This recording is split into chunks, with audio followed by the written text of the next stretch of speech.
Antérieurement domicilié depuis au moins un an, une cause d'interruption ou de suspension de la durée, à prendre en considération pour apprécier les conditions de résidence exigées au premier de l'article 4. Il est de même des périodes passées en dehors de Saint-Martin pour des raisons familiales, professionnelles ou médicales pour les personnes qui y étaient antérieurement domiciliées depuis au moins 5 ans. Voilà. Donc je mets au voie cette délibération. Donc, qui vote contre? Qui s'abstient?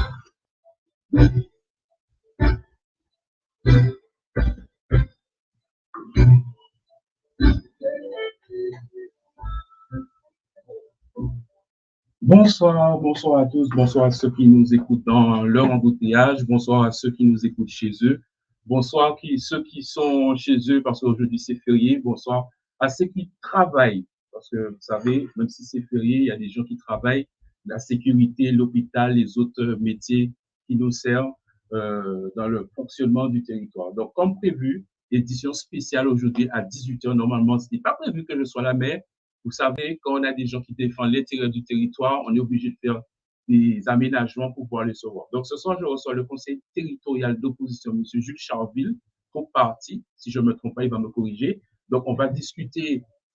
Vous savez, M. Charville, il y a une chose qu'on ne peut pas enlever en lui, c'est défendre les terrains des Saint-Martinois. Donc, ce soir, on va parler de ça. Et on va faire, grosso modo, 20 minutes. On va parler en français et après, on ira en anglais parce que moi, j'ai de la chance de parler l'anglais. Donc, on va faire comme ça, tout le monde pourra comprendre la position de M. Charville, ce qui se passe réellement, parce que Des fois, on voit les choses, on n'écoute pas, mais il faut avoir plusieurs versions, écouter tous les côtés pour savoir, après c'est à nous de juger si c'est la vérité, si c'est pas la vérité, mais de toute façon, si c'est la vérité, on verra la chose arriver. Donc voilà, donc on a 1 heure, on est là jusqu'à 18h et quelques poussières, je pense, M. Charles, ne pas le déranger. Donc on va parler des affaires du territoire. M. Charles, bonsoir. Bonsoir Gérald, bonsoir donc, aux auditeurs de Youth Radio et aussi ceux qui nous regardent sur Internet, soit Facebook ou autre.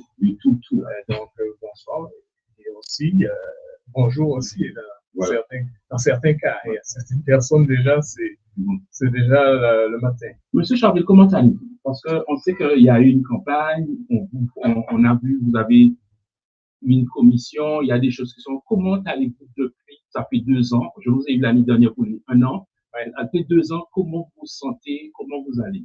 Mais moi, je vais très bien. Grâce à Dieu. Je me porte très bien. Je me sens très bien. Politiquement, c'est vrai que je suis un peu, pas un peu, même très déçu. Okay. Déçu parce qu'en fait, je l'ai dit publiquement, que cette administration, ce rassemblement qui est au pouvoir aujourd'hui, je me suis toujours senti proche de ce rassemblement. Vous ne le savez pas peut-être, Gérald, mais moi j'étais à l'origine de l'idée de rassemblement. Déjà en 2007 avec les 3 R, ça ne s'appelait pas à l'époque les 3 R puisque c'était tout à fait au début. Et ce rassemblement qui s'est appelé RSM, ensuite RSMA, il y avait 3 personnes à l'origine de ça. C'était M. Alain Richardson, M. Julien Gomes et moi-même. Okay. C'est comme ça que ça a commencé. Donc, à 3, on savait où on voulait aller. Et savoir où on voulait aller à l'époque, il y a 2 ans et demi à peu près, et voir ce qu'on a aujourd'hui, pour moi, c'est une déception. Parce qu'en fait, on voulait que le leader de ce rassemblement, une fois élu, qu'il devienne un rassembleur. Un rassembleur aussi qu'on travaille avec tout le monde, même une fois élu, avec aussi l'opposition. C'est-à-dire qu'on a 23 conseillers territoriaux. Ben, si on a une compétence, si Gérald est à l'opposition, mais il est compétent dans telle chose, ben, pourquoi ne pas lui donner la délégation, comme on dit, le portefeuille pour cela? On peut être opposition, mais une fois qu'on est compétent et qu'on veut travailler pour le pays, eh bien, pourquoi pas? Avec cet esprit-là, c'est ce qu'on voyait. Mais aujourd'hui, c'est pas ça du tout. On a déjà, la campagne a été menée, si vous vous rappelez bien, The Team. C'est ce qu'ils ont vendu à la population. Le Team, c'est presque si c'était un Dream Team. 2 ex-présidents, 3 hommes. Non. Dans le conseil, 3, mais dans la majorité, oui. RSM, il y a 2 ex-présidents, Alain Richardson, Franz Gomes. Et bien sûr, M. Mussington, moi je parle bien avant les élections, même pendant la campagne. C'était le team. Et que c'est ce team-là qui allait donc diriger le pays. Eh bien, aujourd'hui, ça aboutit ce qu'on appelle en anglais un one-man show. Il n'y a plus le team a disparu et ça change tout. Monsieur Charville, on a vu, parce qu'au début de la mandature, les 2 ans, le président, il vous a donné la main, quand vous êtes compétent dans une commission.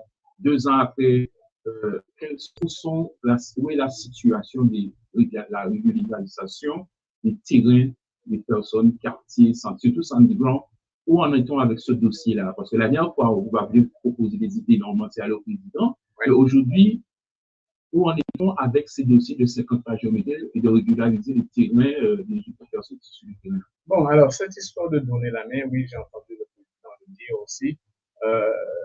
C'est moi qui leur ai tendu la main. OK. Parce que dès le début, avant même d'être élu, moi, je me suis dit, et le savais, que ce soit Mussington président ou moi, je voyais que pour moi, on avait la même vision pour la sénateur. Ce sont des personnes qui ont travaillé ensemble dans le passé. On a été aux élections en 2001 avec le MAP, aux élections sur la même liste, Alain Richardson, Louis Mussington et moi, on était sur la même liste. Donc, après ça, en 2007, on a travaillé ensemble pour donc créer les 3 R, bien que je ne faisais pas partie de l'équipe. J'étais à l'époque, j'ai décidé d'aller au CESC, mais on était donc. Donc, pourquoi ne pas travailler ensemble? Donc, moi, une fois élu, bien que j'ai été élu, nous avons été, Angeline et moi, élus dans l'opposition. C'est comme ça qu'on a été. Mais je leur ai toujours dit, publiquement et aussi en privé, je vous soutiens. Je ne vous donne pas un chèque blanc. Je ne vais pas accepter n'importe quoi, vous soutenir à tout prix. Mais je vous soutiens. Et donc, à partir de là, et ce n'est pas le président qui a décidé. Il y a 2 ou 3 personnes qui lui ont suggéré que pour la présidence de la commission de l'urbanisme, des affaires foncières et des 50 pages géométriques, ça aurait été bien qu'il me nomme en tant que président de cette commission. Et c'est comme ça que j'ai été nommé. Mais quand on m'a posé la question, parce qu'il ne pouvait pas me l'imposer au conseil, c'est le conseil territorial qui nomme. Donc, il crée les commissions et qui nomme aussi les présidents, vice-présidents, etc., les membres. Et donc, moi, j'ai accepté avec une condition. J'ai donné ma condition. Moi, je n'étais pas demandeur. C'est important de le savoir. Moi, je n'ai jamais demandé à être président de telle ou telle commission. Jamais. Ça m'a été proposé. J'ai accepté avec une condition. Et la condition, c'était publiquement, c'est sur, on peut aller voir, regarder la vidéo. J'ai dit que j'accepte à condition que la commission ad hoc des 50 pages géométriques ne soit pas éliminée. Parce que je m'attendais à ce que ce même jour, je m'attendais à ce qu'on crée cette commission. Elle n'a pas été créée le même jour. Ils ont attendu 9 mois pour la créer, 9 mois. Et c'est pour les 50 pages géométriques, c'est la commission qui valide, qui donc donne des avis favorables, défavorables. C'est cette commission-là, pas celle qu'ils ont créée ce jour-là. Et donc, ça a été clair que si ils ne la créent pas, moi, je n'accepte pas d'être président de la commission. Les 2 commissions, parce que ce sont donc la commission de l'urbanisme, des affaires foncières et des 50 pages géométriques, est une différente commission que la commission ad hoc des 50 pages géométriques. La commission ad hoc des 50 pages géométriques a eu, depuis cette mandature, 3 réunions seulement, parce qu'elle a été créée 9 mois après. Et donc, il y a des dossiers qui ont été traités. Il y a pas mal d'avis favorables. Mais dans la première réunion, la première chose qu'on a traitée, c'est cette histoire de prix au mètre carré. Donc, la population s'attendait depuis très longtemps, depuis à l'époque du président Gibbs, à ce qu'on baisse, vous le savez, le prix au mètre carré pour les 50 pages géométriques.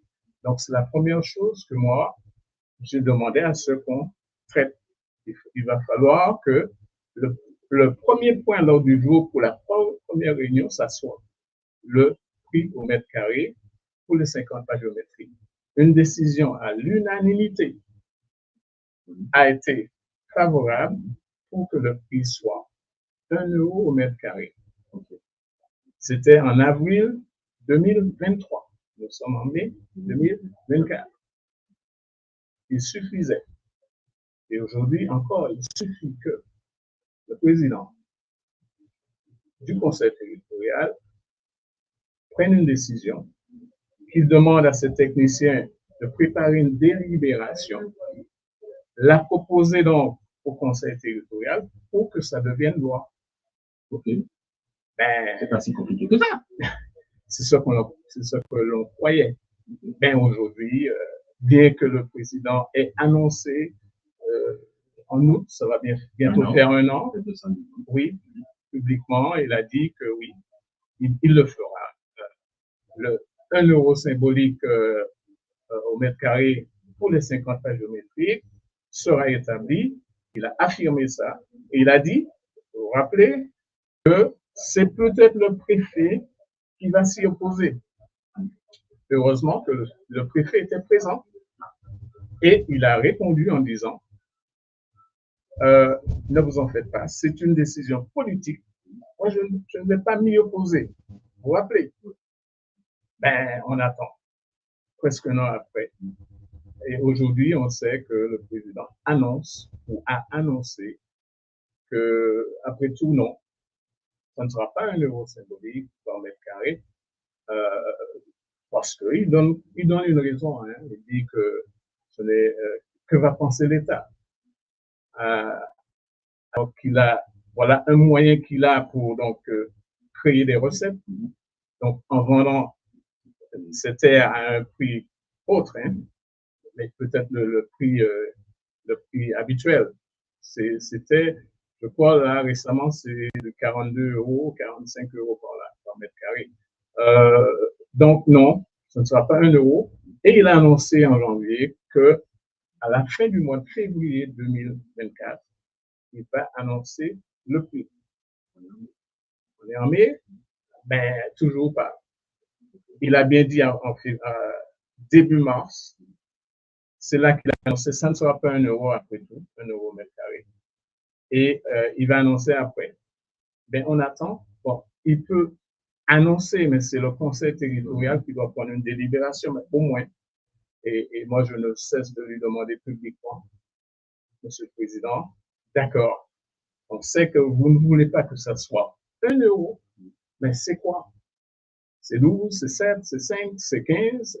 Dites-nous un prix, comme ça, le conseil territorial va délibérer là-dessus et ça deviendra donc loi et on saura, les dossiers vont avancer parce qu'il faut savoir, et c'est bien de me poser la question, que tous les dossiers qu'on a traités depuis l'arrivée de cette nouvelle équipe, donc avril 2022, donc il y a 2 ans, tous les dossiers qui ont été traités jusqu'à maintenant pour les 50 pages géométriques sont bloqués dans un tiroir à cause du prix. Mais oui, on ne peut pas leur annoncer, donc ceux qui ont, les demandeurs, hein, ceux qui ont fait des demandes de cession pour les 50 pages géométriques, leur annoncer un prix fort aujourd'hui, c'est-à-dire le prix existant, et puis 2 mois après, ces gens-là entendent qu'il y a un prix, disons 40 euros, un peu plus, mais et après ils entendent que c'est 12 euros, 10 euros. On ne peut pas. Monsieur Charville, par exemple, les gens qui pourront pas payer, parce qu'on dit prix de terrain, mais on ne parle pas frais notaire. Les gens qui ne pourront pas payer, parce qu'il y a peut-être des gens qui ne pourront pas payer le prix, les terrains qui sont assez grands, qui ne pourront pas payer. Comment va se passer pour ces personnes-là? Peut-être ils n'ont pas les moyens par rapport au mètre carré que la collectivité va proposer le prix. C'est pourquoi c'est important que le prix soit très bas. Okay. C'est-à-dire, on a toujours parlé d'un prix symbolique. Mais vous savez, prix symbolique, ça ne veut pas nécessairement dire 1 euro. Hein? Prix symbolique, par rapport à ce que c'était avant, ça peut être 7 euros, 10 euros. Tout ça, c'est symbolique. Donc, pour répondre à votre question, non, je pense que, vous savez, quand le prix, si vraiment, parce que là, je commence à douter, si le prix baisse vraiment, mais consécutivement, alors dans ce cas, les frais de notaire seront moindres, puisque les frais de notaire sont basés sur le prix de vente. Plus le prix est élevé, voilà. Donc, non, je pense que ça sera abordable, comparativement à ce qu'on a aujourd'hui, c'est-à-dire jusqu'à aujourd'hui. Donc aujourd'hui, qu'est-ce qui bloque le président? Parce que le président, on ne va pas dire qu'il n'a pas la volonté. On voit qu'il a la volonté, mais aujourd'hui, qu'est-ce qui bloque le président? Parce qu'il annonce des choses. Ça fait bientôt 4 mois, on attend. Mais non, là, ça fait 1 an. Ça fait 13 mois, là. OK. Donc, qu'est-ce qui bloque? C'est pas l'État, parce que le préfet a dit, bon, c'est vous, et le président doit faire son choix avec le conseil territorial, mais qu'est-ce qui bloque le président? C'est à lui qu'il faut poser la question. Moi, je ne peux que peut-être spéculer pour ce que je vois, ce que j'observe et ce que lui-même il dit.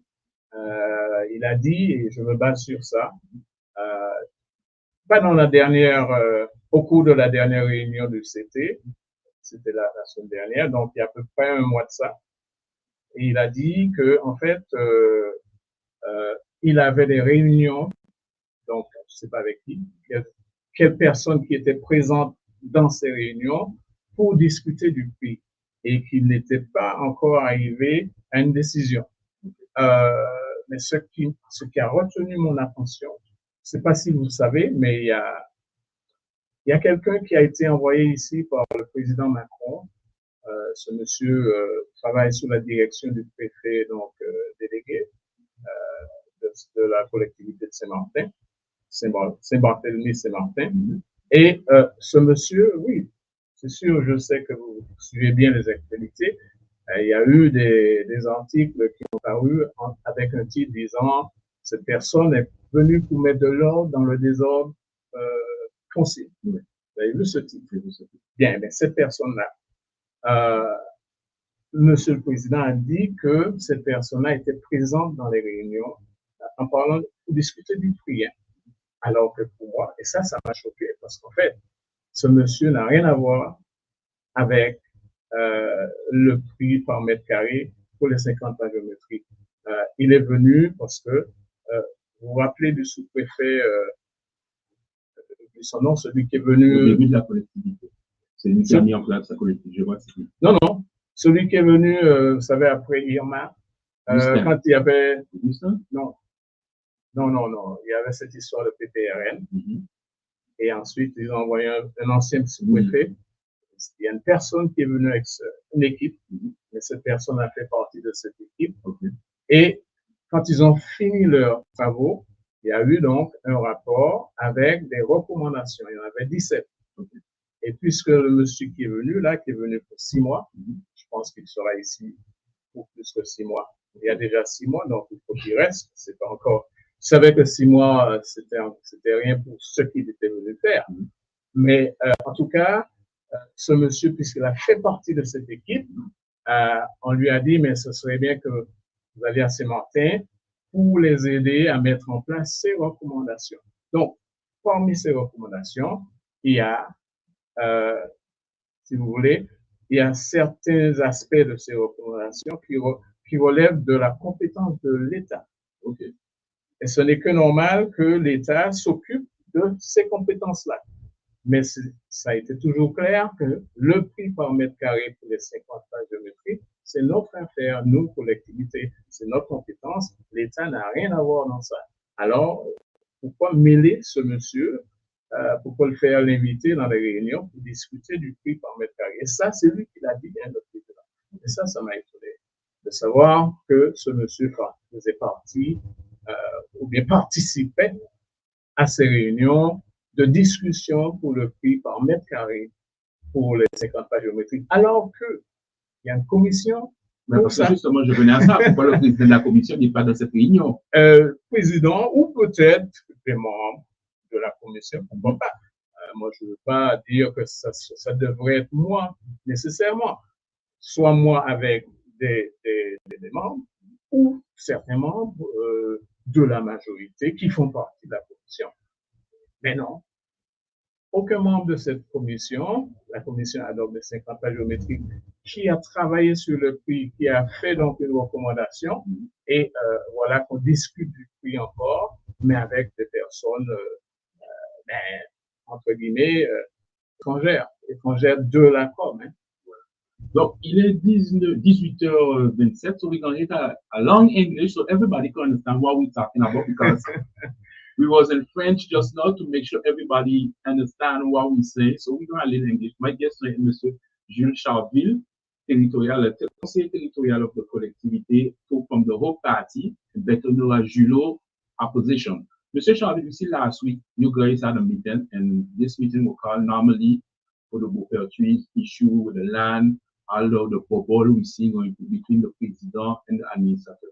And today, what really happened between you, because I gonna say so, because in the beginning, you had a feeling, listen, Monsieur Charville, because you know, I ain't gonna have the long to what today. Monsieur Charville, save us to block Mr. Team Gibbs 2022 to don't get so. Monsieur Charville, get this commission. Today, we see when they had the match for the land, the president called your name, like, wasn't calling your name in a good way, but like he was against him. And today, what really happened with you, the president, because we see you guys work together, and you were saying in French, like you guys work way long together. And today, for this issue coming up, so what really happened in between? Because we see people see you walk off. I see the video, the president was leading, and after when you say who's full, we see the chairs empty. So what really happened in that meeting last week? First of all, let me correct something, okay? Generation Hope, which is two members of the council, Angeline Lawrence and myself, we don't, or we didn't consider ourselves as opposition. I can tell you that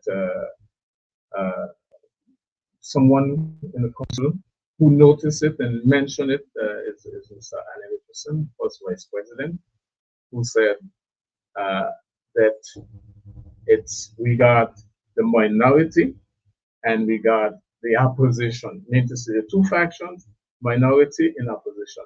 So it means that the way they see it, at least he sees it, and I'm sure the president, because it was said to the president privately, publicly, we, Angeline, myself, Generation Hope, we're not here to fight you politically, to support you.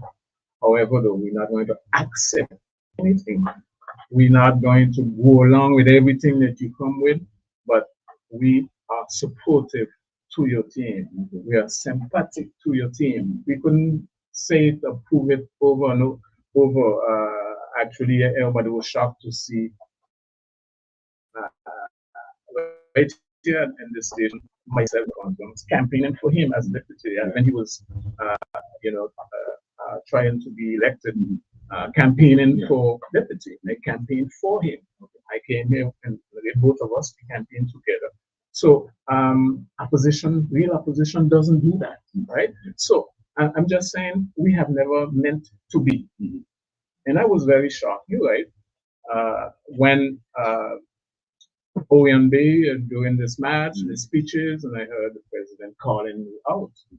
I was very surprised because I said, why is he doing that? Because I stayed quiet, very quiet. As a matter of fact, Gerald, I was not on radio since the end of January 2024. I was on radio twice, which is now and last week on SOS Radio. So for 4 months and a half, I stayed quiet, and that never happened to me since 2012. Never.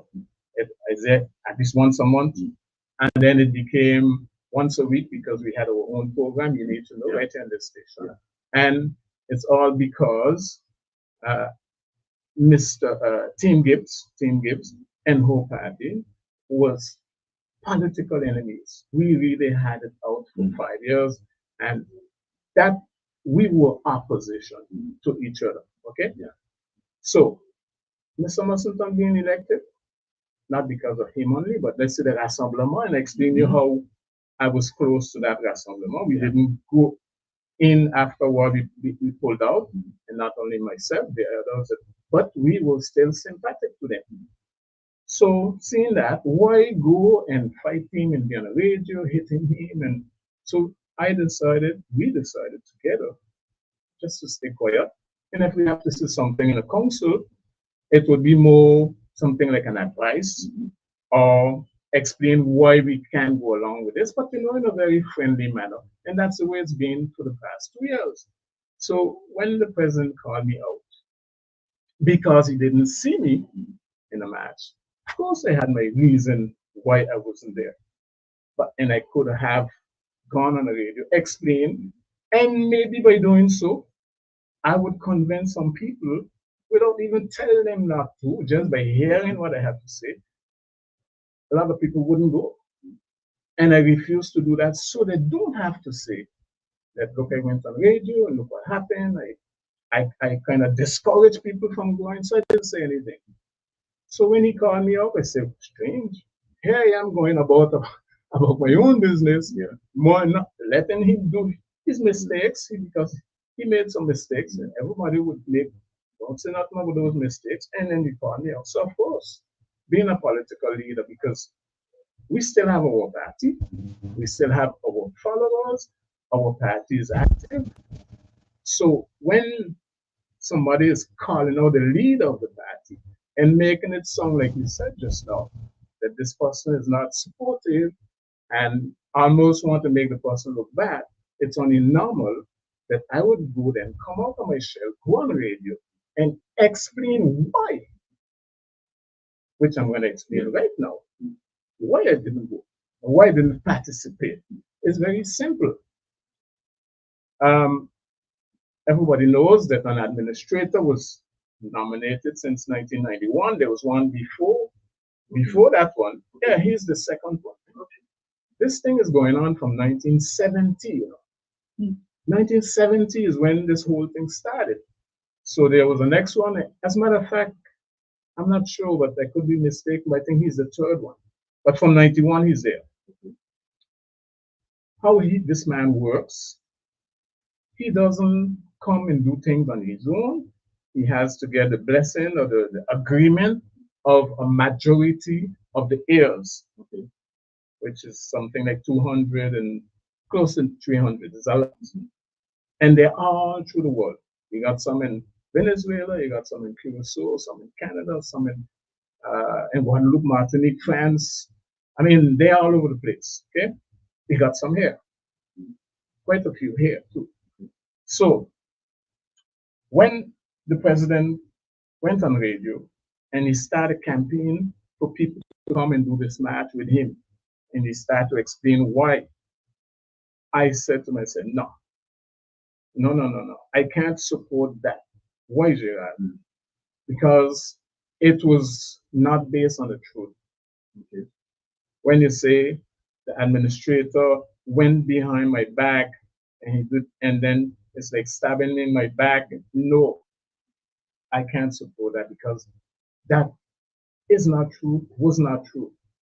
The administrator, they said, why he wouldn't publish this thing before? Because he himself said to himself, I can't let the president say that, I have to react. And when he reacted, before he wrote what he wrote, before he published what he published, I knew that what he said after, I knew that, because I had proof. And why I said, no, that's not true, because I had proof that it wasn't true. Okay? And the administrator published something where he proved, I mean, he couldn't prove it, but where he said that, yes, indeed, after, well, he didn't say after, but I'm telling you, after the sale, the collectivity bought a piece of land at auction from the administrator, which is the heirs, for 550,000 euros. That is the piece of land that is next to Cadisco over there, where you have the funeral home and one of Woody's son's home, okay, building. After that, the president asked them to freeze the future auction sales, because there are many lots to be sold, including where Bubu Jam used to be. Okay.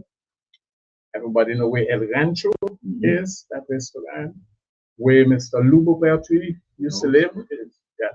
And all the land going from Cadisco almost to French Quarter, okay, on both sides. Okay. Now, When the president make a request that he's interested, the collectivity is interested to acquire, to purchase all that land that I just talked about, all the remaining land. It was answered to him, okay, it's the price. It was understood that he made an offer of 38 million euros. So the administrator said, please make it in writing. Put it in writing. And I think it was in October 2023, it was said to the president, put it in writing. We're going to give you up to December 2023 for you to do that. In between, the administrator kept a meeting with most of the heirs. And in that meeting, you can hear, I'm saying you can hear and see the administrator, there's a video, the administrator even trying to convince the heirs that going with an offer from the collectivity is the way to go. Why? He's explaining them the action is going to take time, it's complicated, it's going to, and you can feel that he is trying to get them to say, let's go with the collectivity. However, they said, no, but our experts, because the court has nominated 3 experts to go and get an appraisal for all that land. That appraisal came up to 42 million euros. Those that were present physically and on video by internet, most of them said, well, we don't want less than that 42 million. And you can hear the person, the administrator, saying, well, the offer of the collectivity is not that, but we are waiting for the offer. End of December came, nothing. The lawyer of the administrator of the heirs wrote the collectivity saying, okay, you didn't do it, we're giving you an extra month. So up to January, the end of January 2024, for you to do it. Nothing. What do you expect them to do? So the administrator do what they have to do. Say, okay, they're not interested. We give them 2 deadlines. Nothing, silence, that's nothing. We're going to go back now to the procedure of auctioning. And they decided those 3 lots that we know about, that the whole house is, that they're going to auction those lots. Whose fault is that? Is it that the administrator backstabbed you or went behind your back? No. I said in the council, President, you mess up. It's nothing wrong to say it's a fact. But he said it Saturday when he was talking. He said he messed up, but he's still continuing. No, but he can continue. Admit that you mess up. And that's my problem with him. Yes, I mess up. Then he said, I know I didn't get back to them, but this is why. I had to go to France Domaine, get a real estimate from them, and then write them and call them and say, listen, give me some more time. Say something. Not in silence, and he is making one scene, get calling the population out, go to this protest. For what? All you have to do is say, listen, I need some more time, still interested, this is what I'm doing. You will get your letter. Because the administrator still said in that, even though he was just weeks away from the auction date, I'm still open for negotiation. Gerald, the time for protest, and that's why I could not go, is over. We did it in 2016, you're right. Our party was deeply involved in 2016. We did a big protest by Boo Jam, where it had a stage, it had food all day, drinks, and the whole island, Dutch side, French side, they came out to support the families. We did another 1 week after across from Cadisco, if you could remember. Yeah. Huge demonstration. That was the time for that because they were far from, we knew that the auction sales would be coming. But there was that time, that was the time where we were telling them, hey, we don't want you to do that. But the president, once you went to the auction and you bought property, an auction is that you accept the procedure. You went to one already. Don't make it sound like this is the first sale or this is the best spot. This is why they got it in the New York Times. Look what they choose. Gerald, there's much better land I should say land of much more value that is yet to come. Okay, that's supposed to go on sale. I can give an example. There's a huge lot that belongs to the heirs that the administrator is administrating on the beach, rented and making a lot of money per month for the owner, the heirs. Okay. And that is up for grab. That, if the collectivity buys it, comes to the collectivity, and those revenues come to us. Yeah. That is something of a lot of value that didn't go on sale yet. So don't say that year is a thing. That's why they choose that. No. They could have choose the Bubu Jamos as the third, because that would be the third sale. Okay, it's not the first. It's the third one. Now it's being cancelled for now because when the minister came here, Minister of Overseas Territory, in the conversation with the president, she said, when it came to that matter, I will ask the prefect to create what we call a cellule de médiation, which is a team to mediate. Prefect went to France, met with the administrator. Administrator agreed to cancel the date, but you know what he has to do? He has now to go to the court, maybe start a process, because the court has to agree to cancel the order to auction on the land, turn it back into a permission to sell. Okay. And then the president, they can negotiate while that is going on. But even if the administrator agrees with the price now, the court has yet to change everything around so that the administrator will have an order from the court to sell and not to sell an auction. Okay. But Mr. Shelby, do you find the ministers or overseas had to come in that situation? No, and that's my point. My point on the radio the other day, last week, Friday, is that it was so easy and we didn't have to. Everything that happened there that day with the demonstration, the march of blocking the traffic for 3 hours and calling out people and going in these speeches and thing and misleading, because some people they in their mind is like we fighting the state. It's not. It's the state we fight in the colonial system, and no, that's not true.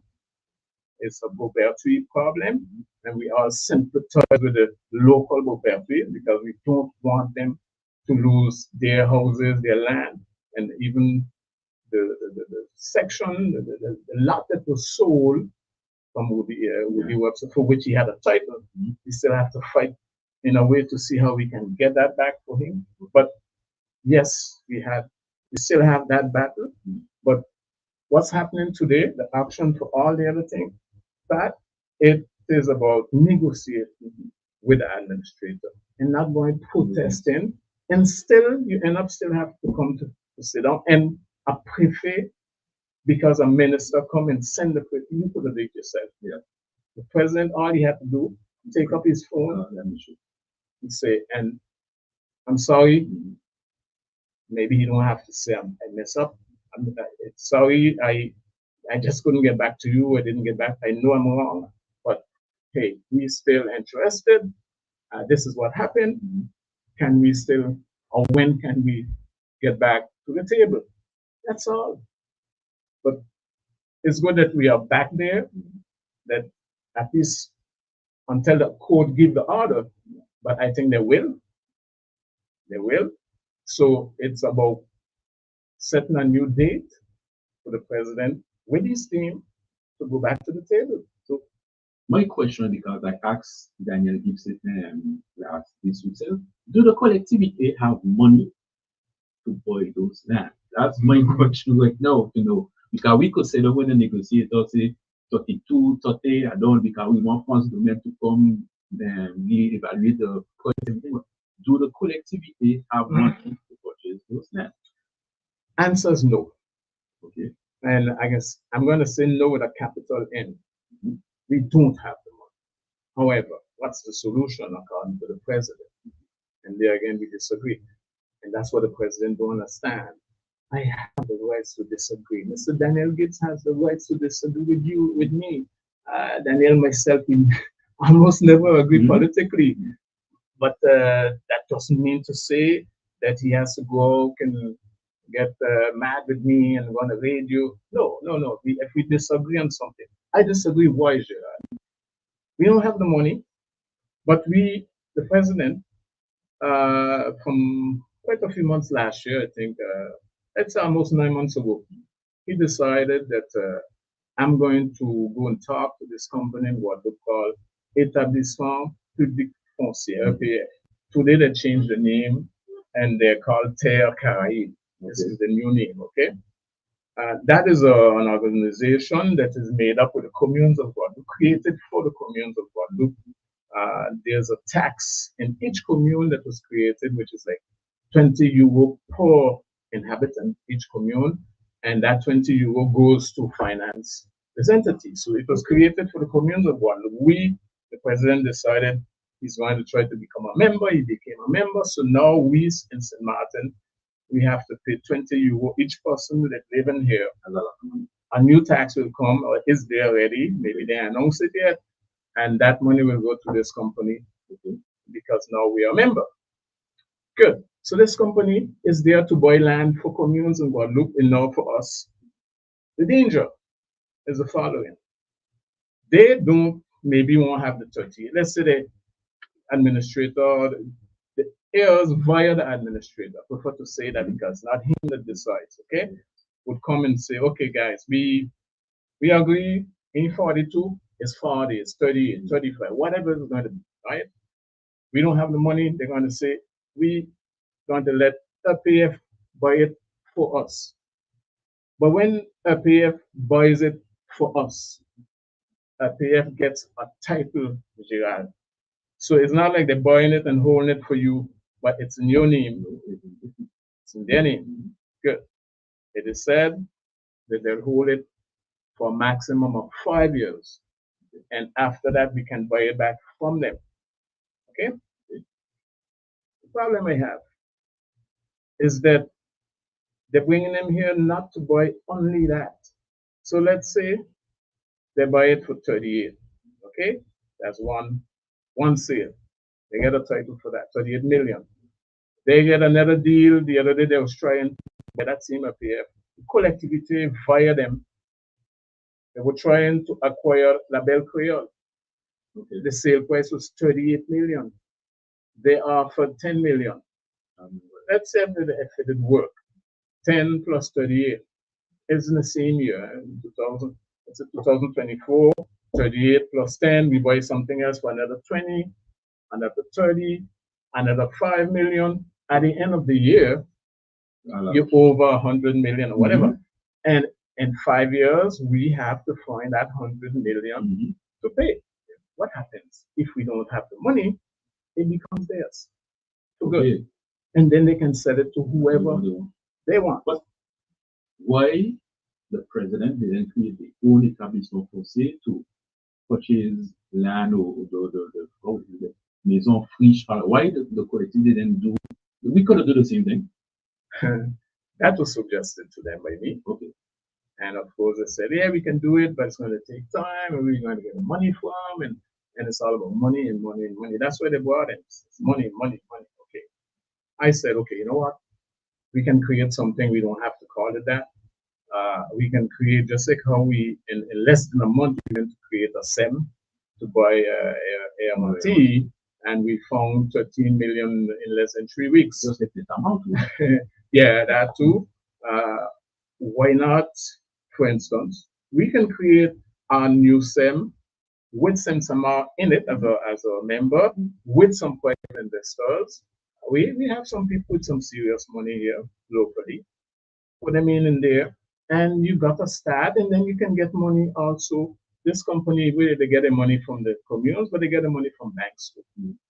And you get a start, And once you start, we not want to be like APF. APF doesn't have the right to develop the land that they acquire. They buy it, they hold it for the communes, but they have to maintain it. And then at the end, you have to pay. They give you the bill. Okay. So yeah. And they don't have the rights either to sell it, like make a profit on it. But the problem is that you can't pay after 5 years. No, they say that if you can't pay in 5 years, they would give you an extra 2 years. But what I demonstrated just now, it is not that you just buy in one. They're bringing them here to buy a lot of land because they're going to do a lot of preemption. That's what those deliberations was about. Preemption. But you need money. And when this company comes and buy this piece for this, that piece for that, and in the same year, you over 200 million, example, in 5 years, you better have, and if not a year, 2 years, but it's still 200 million you have to buy. That's the risk. And I would prefer to know if we are fighting, we are sincere, honest, that we are fighting to preserve. That's what is said, and I'm all for that. You know that. Fight to make sure that we keep the land for us. Yes, sounds beautiful, and that's the way it should be. But when you leave up here, get a title for a piece of land, what guarantee we have that in 5 years it will be St. Martin people land? And we're saying that we're fighting for St. Martin people to keep St. Martin people to keep their land, yet they're giving it to APF. The droit preemption, I'm switching right over to what happened Thursday last week. What it is, because of the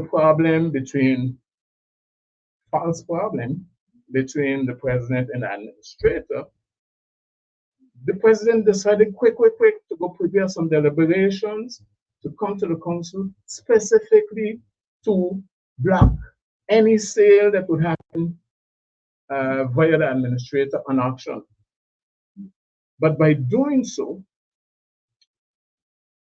the rights to preempt, which is to prevent a sale, which is the rights of the collectivity, would be transferred to APF. Okay. So when APF now need to interfere, they can do preemption in the name of the collectivity. And then they get the land in their name. So you're preempting, saying that you're preempting to make sure the land sticks to us. And there's APF getting a title. I don't see. It's a risk. It can happen that we could be lucky and find the money in 5 years. If it's a low amount, it could be a huge amount. And we can have enough money to save some lots. But there's some other lots where you don't have the money. After 2 years, they still don't have it. Then they do what they want with it. And then it's gone from us forever. So that risk, the best way to eliminate it is to make sure that whatever entity is going to buy the land, that entity is under control of St. Martin's.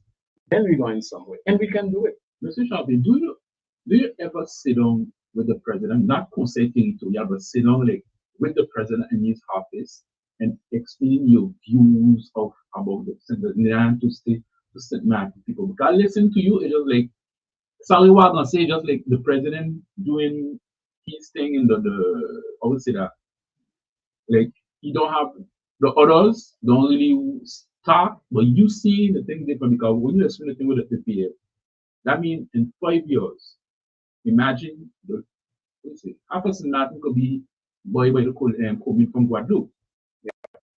But But you see where we're going, because even let's say you see those lots there that are for sale, let's say the 38 million. I say 30 million, whatever they're going to sell it for, once a deal is stricken, right? The collectivity and the president and the administrator would shake hands on that. Don't think that is a collectivity buying. Right away, they're going to call APF, come we make a deal there, come buy this for us. APF is so happy to do it.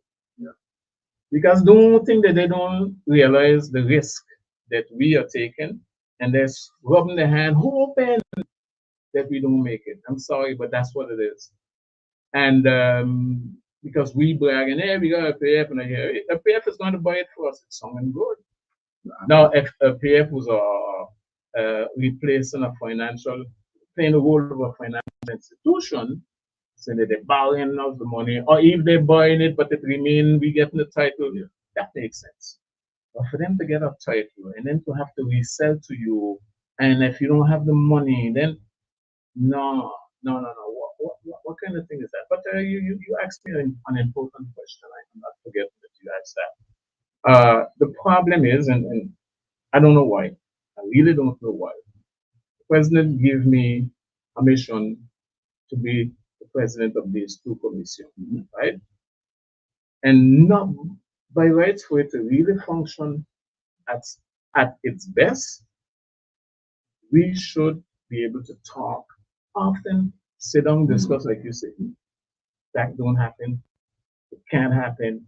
And he does, to me, he contributes in a certain way for it not to happen. It's difficult for me to get to sit down with the president, or even if I say I need to see you, I don't know when that's going to be. Okay. It's difficult, very difficult for us to talk, and yet he knows that the mission he gave me, we need to talk, and yet we can't talk. So how can it work? Now he said publicly that he's stripping me, he's taking away. Yes, okay. Why? Why, Mr. President? Because no, I have backstabbed him. yes, because okay. How did I backstab you, Mr. President? Because I went on radio and explained to people why I didn't go to the match. That's what I did. I explained it here again. I didn't say anything different last week. So because I said that, I explained UX, and because UX, like a little child, you're going to say, look at that's childish. I'm going to strip him because he talk on the radio. The truth is what's important to me. I'm going to defend the truth. I'm not defending a man. And it's dangerous to defend a man knowing, we got the way saying you're wrong, but you want to be strong. You're wrong and you think you're strong. No, if you're wrong, and you admit that you're wrong. And we move on and we see how we can correct. But don't go out there and you want to strip the person. But when you think you do that, or when you do that, what do you think you do? You know that it's going to be difficult. We got to say it in that council to find somebody that knows about that subject and that is mastering it to replace that person. Not because it's me. It is valid for any committee where you have someone that mastering the subject, and to say you're taking it away because for some stupidity, for the wrong reason, but you're stripping him, and then what? What about the country? Yeah. What about our people? They don't matter to you? No, you're just saying that he went on radio and he exposed the truth, so I'm going to strip him. Okay? So be it. I didn't ask to be. I accepted when you asked me, and I give you a condition even. And it took you 9 months to give me what I told you was needed. And then you realize that that was needed for us to move forward. That's fine. I don't know who's going to. I think he said, because it's the commission, I heard him say he will preside one, and the next one he's going to give to somebody else. But I can tell him right now, no, I want to express this. If that's what he really intends to do. And maybe he didn't realize it. It is not him to do that. It is not, he can take the initiative, but how he said it, from now on, it doesn't work that way. Okay, this is not a dictatorship. This has a procedure. It is a territorial council that created the committees and that nominated the presidents of all the committees. And if you want to take away the presidency from any member, you have to come back to the territorial council. You need a minimum of 12 territorial councillors to say yes. For this reason, we're going to remove this person and replace him or her by this person. So it is the territorial council that decides that, and not the president. The president, when it's a vice president, Yes, by law, he can take away your delegation, but he can't take away your title. It is a territorial council that can. It happened to my colleague Daniel Gibbs. Yes, it happened under Franz Gom's administration, where Mr. Franz Gom took away his delegation, but the title of he was still vice president without a delegation, but he didn't have the power to take away his title. It was the territorial council, which it never did it. So let the process go through, but it's just for the people to understand. It doesn't work the way the president is making it sound. Of course, he can make it happen. He has a majority, but not because he got a majority, they didn't have to agree with you that because you went and said the truth, we're going to strip you. A lot of them in there, they're not just followers. Yeah, but will they go against the president to show him the truth? That's the thing, because you know. Again, I don't know. I can't say what they'll do, but the truth is, I haven't done anything wrong. I say professionally. What did I do wrong as president of the committee? What did I do wrong? That's okay. Because the thing is, like, we have a lot of territorial from the majority. They will talk also, I'm not happy with the president, I'm not happy with it, but when inside, I don't say maybe it's the water that they give you guys are afraid to talk, but did not talk, will not say, President, I'm not happy with you. The only person I see stepping the last thing was Dr. Petit. Is Dr. Petit stepping as a opposition or what? You see, Gerald, that's the kind of administration I would want. Let's say if Generation Hope did win this election, the last election, that's the kind of administration, that's the kind of council I wanted. And I the members of that, our party, the people that we were dealing with for years, that's how they behave. If they don't agree with me, they come and say, "Why? You don't have to be afraid to debate in public." And what my colleague Michel Petit did the last week was powerful. Why? Because, and he said it, hey, let me express myself. Yes, and I would want to see more councillors of the majority expressing themselves. Don't be, I don't know why they're afraid. Why are you impressed, or you feel that if you talk, the president is going to, no, you're elected, and if you know it's not good for the country, even though you're with a majority, you explain why on this, we can disagree on this one here. Nothing wrong with that. And that's contrary to me, that's powerful. That's what makes our country go forward. I see, and a lot of people maybe didn't understand how we used to function back then. The late Albert Fleming, when Daniela Jeffrey and Aline Choisy the strong opposition in East. They quite a few times they would say, something. He would listen. He'd say, okay, let's put this for another meeting, and then he would meet with them, discuss it. That's how you go forward. When the CRSA, the Advisory Council, is reading the report because they spent hours on the documents that the president submitted to them, and they would come in and read the report. Sometimes they would tell you it's best you take out this deliberation. They wouldn't listen. They would just say, we're going to force it through. No. At the time, say, okay, you know what? We're going to put this for next time. You meet with the members of the Advisory Council, the CRSA, with us, we debate, and then you come back. And sometimes what they're telling you, or most of the time, they're right. And then out of that, we get something good.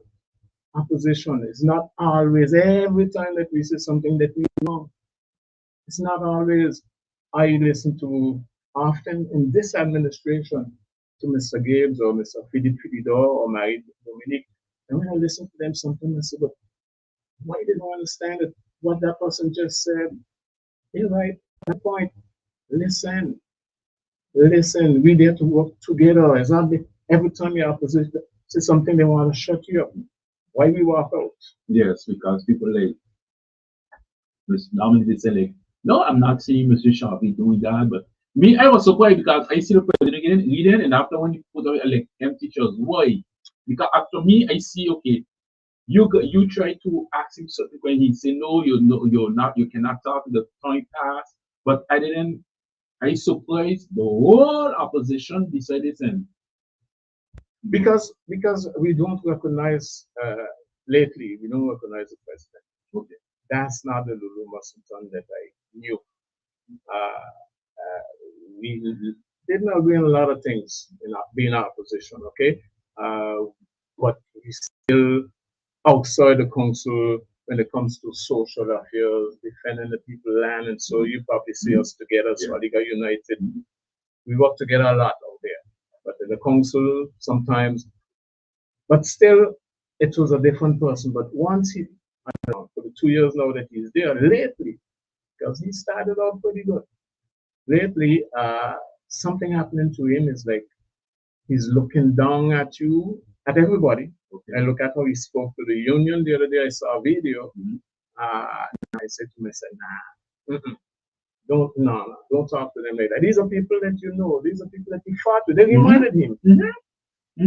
These are people you can sit down with quietly, not even in your office, and because these are people you work with all the time. You can solve your problem without dealing with them that way.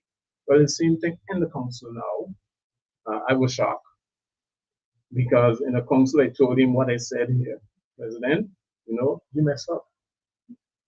If you didn't mess up, we wouldn't be here today with these deliberations in a rush because you got something with our administrator.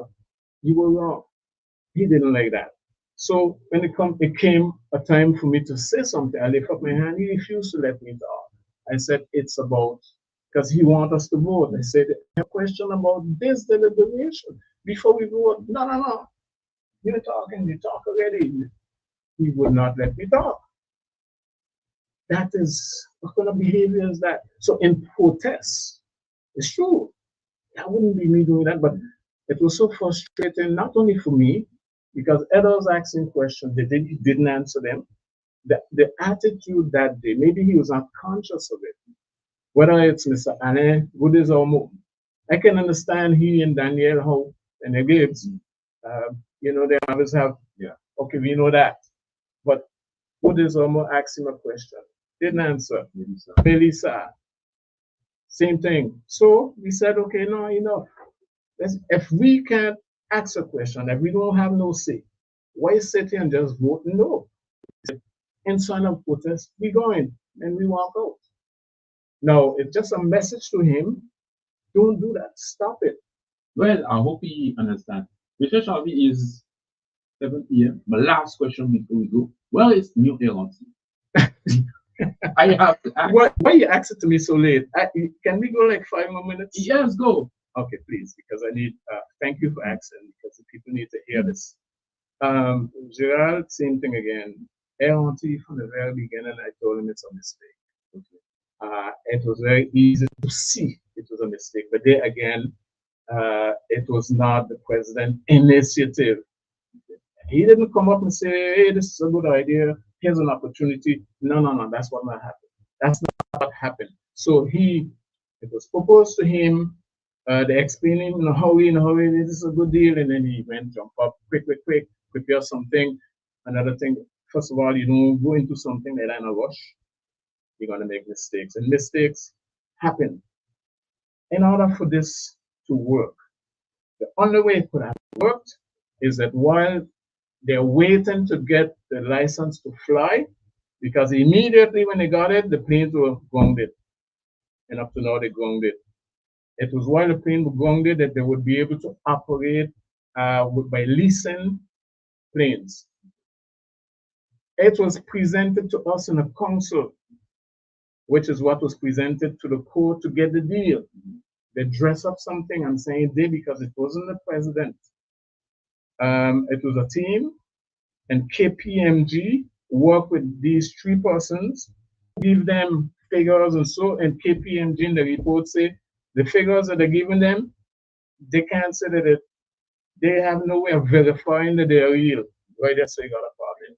Because the report could be false, and KPMG say, hey, don't blame me because these people give me, there was a problem. What I saw is that they have Lloyd in that report, on what it would really cost the company during that time, that waiting time, because they had to bring two aircraft from France.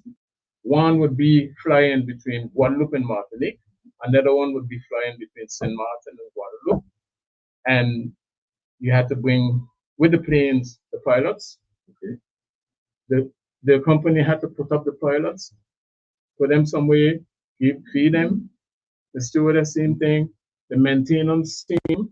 It was a lot of people to come here between here and Guadeloupe and put them up for 6 months. But they make it look like it was going to cost a certain amount. And I told the gentleman, I said, no, it's going to cost much more than that. So even if we did get that deal, they would be operating at a loss. But where the money, real money is, and it was hidden. When you hear, oh, we got 4 aircrafts for only 400,000, that's what we paid. It is true, they paid 400,000 euros to the court to get the 4 aircraft. But the planes came, those aircrafts came with a debt of 21.5 million euros. Okay. That the company has to pay back at a rate of 300,000. The new airlines. Yes. At a rate of 300,000 per month. 300,000 per month to be paid. Okay. And you don't have a cent of revenue. So what I said, when they got the deal, instead of going into the lease thing, they said, well, it's costing, it's too late. One of the planes got a problem, but we're going to get it quick. The license, no more than 3 months. So it's so short that we don't need to do that again. Okay, if it was true, it would make sense that you only got 3 months. So even if they don't fly, you don't do the leasing thing, in 3 months you get your license, you still stand a chance. We are 7 months and counting. No license, no leasing of planes, no revenues. Yet we have a huge debt. Every month we have 120 employees to pay. Okay, of course we paying on it 20% because what you call it again? Acidic paying 80%, but 20% is a lot of money every month to do. The new SEM, which is collectivity, is 60% shareholder, employed a new CEO since I think December or so. He getting a huge salary every month, yet we're not getting in anymore. So when you are on an expense account like that, no revenue is coming in, there will come a time where you'll have no more money. And that time is now. So if those planes don't fly in some days or coming weeks, that new airline is into some serious financial trouble. So the mistake was that, you see, this thing about you're against an airline, no. They voted in 2 phases. The first phase was, do you agree for the idea, the principle of creating a St. Martin airline? Yes. Yes. You voted yes. The other phase, do you agree? Here are the details. We're creating something, 60% collectivity, 40% the company that running the airport. Wrong choice of partner to begin with. Then the details, we're going to get these 2 planes. This is what it's going to cost us. Those crafts, we're going to get 4 aircraft with 21 something million. Ooh, wait. Stop right there. You're going wrong. You cannot sustain that. There's no way. The collectivity didn't have the money to begin with, so they had to search where they're going to get money from. Oh, we're going to take $1 million from here, from this stadium, we're going to take from Mediatek, we're going to take. Okay, but comes next year, which is now, you have to put back that money. They thought that in their mind, the state would replace that money. 12 million euro. You heard about 12 million. You saw the president on TV got a mere accent for 12 million. State said, sorry, we can't do it. And the man even said, the minister of VG, we're not in the aviation business. We're going to see if we can assist you in getting a loan from IFD. Only to find out that IFD today is saying, no, but IFD don't dealing with some debts we have. Yes, but that's, you see, it was not the collectivity per se. Okay. The collectivity was doing the talking and so, but for the airline. If they did say yes, it would be the airline that would hold them, and then the collectivity can get back the 12 million. That was the idea. So we can get back our money. But today that money is stuck still there. And which is creating a huge hole in the budget. So you have to see the new airline employ your that's April, and the minister overseas say she see the people. Yeah, because she normally last week we was supposed to see the CTA come out. So if those planes don't fly by, I say summer, we can see us problem. Summer, we'll be in problem long before summer. Okay. We almost there in summer, but as I told you, if they don't fly, if we don't get the CTA in the coming weeks, instead of coming days, let's say by the end of this month, we're in trouble.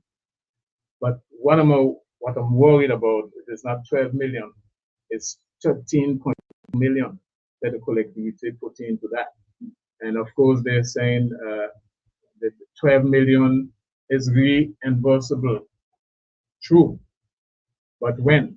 What if the airline go on? That means to say, what if it takes another 6 months to get a CTA? Then you know we can sustain that. Those 13, at least those 12 million will be gone. So our taxpayers' money gone up in smoke. That's the risk. I'm not saying that's what's going to happen, but that's the risk. And when you got something, a business, a venture that is so risky, you don't go into it. And that was my point. Too risky, don't touch it. And it was easy to understand why we touch it when we see Guadeloupe touching it, Martinique touching it. It was for a reason. Because the president said after he could open the capital in Guadeloupe, Martinique. Yeah, that's blah blah. That's not theory. That's talk. But when you're going into a business like that, it takes more than just talking and dreaming and just saying things. And the proof is there today that it was a mistake. But sometimes, well, all times, when we see we make a mistake, you need to correct it, admit it's a mistake, pull back, save what you can save, stop the bleeding. But to still insist that it's a good deal and you still want, and you're seeing you're going straight in the wall, that's what I don't understand. So the collectivity will have to put money back, and then you guarantee if we say summer, those things don't fly, and the collectivity don't have to put money again. Okay, good question. I asked the same question. Someone, I won't say who, well positioned to know, told me that the collectivity legally doesn't have the right to put more than 6 million. And they're putting that 6 million on a checking account. There's two things that happen, two separate things. 6 million as a guarantee because the company, which is the DGAC, Direction Générale de l'Aviation Civile, they asked them to put 6 million as a guarantee that you can go 3 months with no revenues. So put that 6 million there as a guarantee. So that was one thing, collectivity. Then on a checking account, put another 6 million, so that's 12 million. So that 6 million that went on the checking account, it was told to me that the collectivity cannot put any more money. The maximum was 6 million. So to answer your question, the only way that money can come on that account is if our partner there with it is 40%. If they decide to put more money, and I'm not sure that they put more than they paid the 400,000 to the court. I'm not sure that they put more than that. Well, it is to be verified. Well, Mr. Chaville, before that, my last question, because I can't bring you in conversation, you don't tell me how is Standard Young people? They're not happy about one thing. Something was promised to them about the 50 geometry, the €1. And up to now, if it's not €1, they got them just in limbo. What it is. And many of them lately got avis favorable, but with no price. So they're just hanging. They're in limbo, and they're not satisfied. They're not satisfied that the president told them one thing during their FET last time, and then had to pull back from it. But yet they still don't know where they're going, what's going to happen. So they're not happy about that situation. Well, That I can say. Well, maybe the 15 Of of August, August, we're going to get something new. Next 3 months, yeah. We're going to get something new. Let's hope so. Okay. Mr. Shelby, thanks for You're this welcome. conversation. Thank you for having And thanks for showing your views and what you say. I hope everybody was following. You had a lot of people following, a lot of people were talking. Good evening to Monsieur Bali, who just commented. I got to bring him to Leopold. And thank you for passing through your video. And I hope by July, when I get you back and interview, you just do an evaluation of the new era. Let's hope so. You know, I really want the plane to fly, you know. The only thing is it will take a long time for them to like get out of the financial hole that they're in. But if they don't come soon, then yeah, we don't have no hopes for it to fly. So that's it. Yeah, better come fast. We have hope. Better come fast. We have hope. Come you must have the hope. Well, you know that's the name of the party. Exactly. So we always got hope. Thank you, Mr. Chaville. Folks, You're welcome. I had Monsieur Chaville, conseiller territorial. We were talking about a lot of things who happening in the country, showing views about the land issue with the Bockel trees. He talk about the new guarantee, the land issue, you know, if you're looking for somebody to explain about land, you got to get Monsieur Chaville. And we're learning through the president want to pull a lot of things. So I hope to get the president to show his views because we had him in Sandbach, but you know, everybody have to show the views, opposition, majority, and voila. So I say that's me, Gerald, who happy, who vex. If you vex, drink some water in the cool down people. So folks, that's it for me. And sorry, Mr. Chaville, for holding you. I'm more than old, but I no problem. I no problem. So folks, be safe. It's weekend and be safe. I have to big up some people from Hamonopon. Madame Isaac, good evening. And Monsieur Bali Leopold, we need to get you on the show so to talk about those land issues because you know a lot. And I see a comment, we need to bring you in. I have a lot of people to bring in, but when you're bringing them beyond, they say, you want to come, I'm going to tell you what to say, but don't come. So folks, be safe. For those who starting to party, don't drink water. For those who, especially those who ride in the bikes, be safe. You don't need to go fast to reach home. You don't need to go fast to reach the party. So be safe so we don't have no family reunion, no nothing. So be safe, and I could tell you guys, see you guys next week. Next week will be special because we're trying to do something for Jean-Yves. As you see, now I have a logo with Jean-Yves on my live. So it's how to, rendre hommage. Donc, vendredi prochain, j'attends la confirmation de tous les guests. On va faire une émission spéciale Jean-Yves où les gens pourront venir dire leur appréciation à Jean-Yves, ce qu'ils ont pu partager avec Jean-Yves. Donc, stay tuned on Facebook. So we're going to post the poster with I have a big designer from Sanagung. I don't have to say him. I don't need to, and as long as we don't fight every day, but he's a gums. I don't fight all the gums. But he working for me. So next Friday, we might do something for Jean-Yves.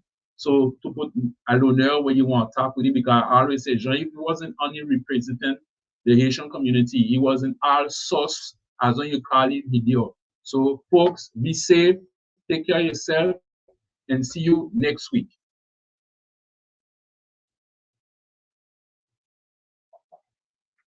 Yeah, thank you.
hard time. Now nobody wanna leave it up to the one who thinks, 'cause no one cares about yesterday's and today's hard time to bear. See, mountain is my home, and I'll do but anything to make it blue. I think of it, I dream of it, in the morning, night, and noon. See, mountain is sweet home, and to it I'll give my life to keep on shining like the sunshine that comes out in the morning. All I see before me, one island, one people, one destiny. And when I look around me, one island, one people, one destiny. So come together, come together, as one. Sooner that you gotta come together, come together, as one.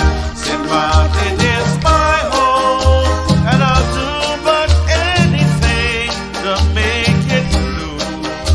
I think of it, I dream of it, in the morning, night, and noon. Say, mountain is sweet home, and to it I'll give my life to keep on shining with the sunlight that comes out in the morning.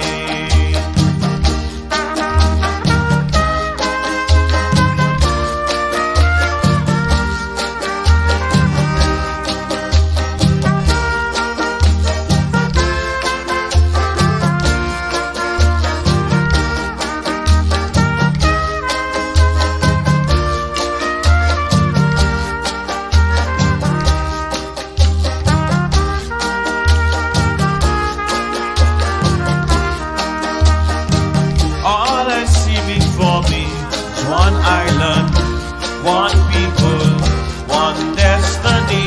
And when I look around me, it's one island, one people, one destiny.